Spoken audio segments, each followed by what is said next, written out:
Hey guys, I've just seen the announcement here from Google, the latest phones in the stock Android range. We do have the Pixel and the Pixel XL built by HTC, and these look very nice.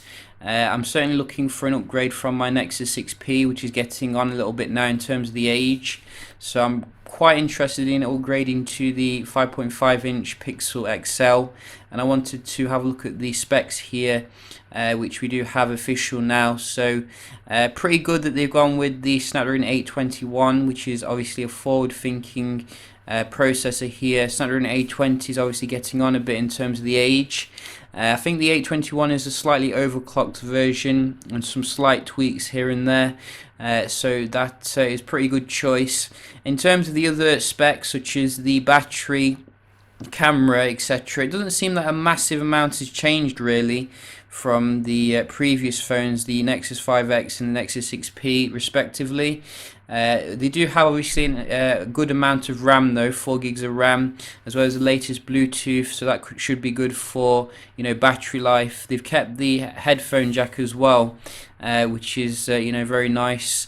They also coming with AMOLED displays, which that wasn't quite expected from the initial leaks. So I'm very glad that they are going with the AMOLED display on both of them. I think with the Pixel XL you are getting a slightly higher resolution display as well, like I think compared to the smaller one which comes with a full HD. So you might want to go with the bigger one for the best experience, but I think Google's done a little bit better here, keeping both phones very similar in terms of the specs, unlike Apple, who have made a really much better iPhone 7 Plus.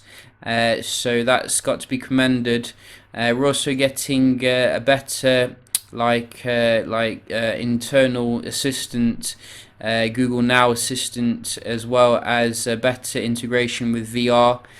So if you're into that stuff, that is quite good.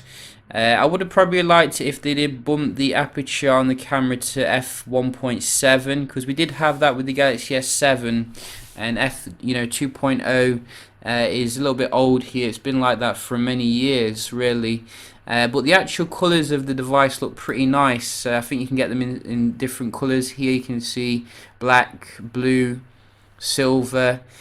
So quite interesting, and obviously HTC has built them this year, so it's going to have a bit of the HTC 10 kind of build about them, so that's quite nice. But obviously I will be getting in these handsets, seeing how they are, comparing against Apple and Samsung, see if they can stack up. I would like to have seen some features. I don't know if they have actual waterproofing actually on them. Let's just have a look.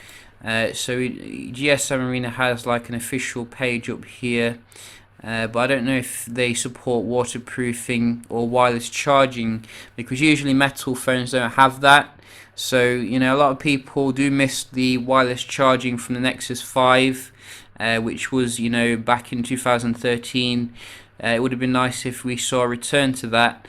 But other than that, the specs look pretty good here. You can also choose 128 gigs internal. You do get micro SD support as well, unlike the previous Nexus 6P. 8 megapixel front-facing camera, very nice, fast charging.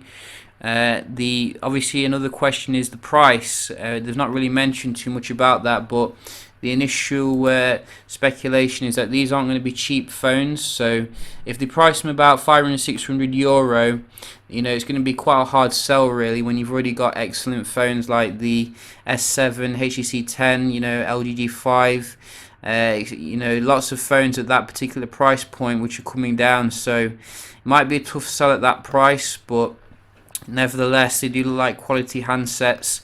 But let me know what you think. Will you be picking up these handsets? I think they certainly are a step in the right direction for Google in regards to bringing things under their control in terms of the hardware.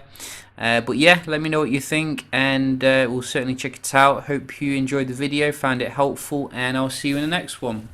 Cheers.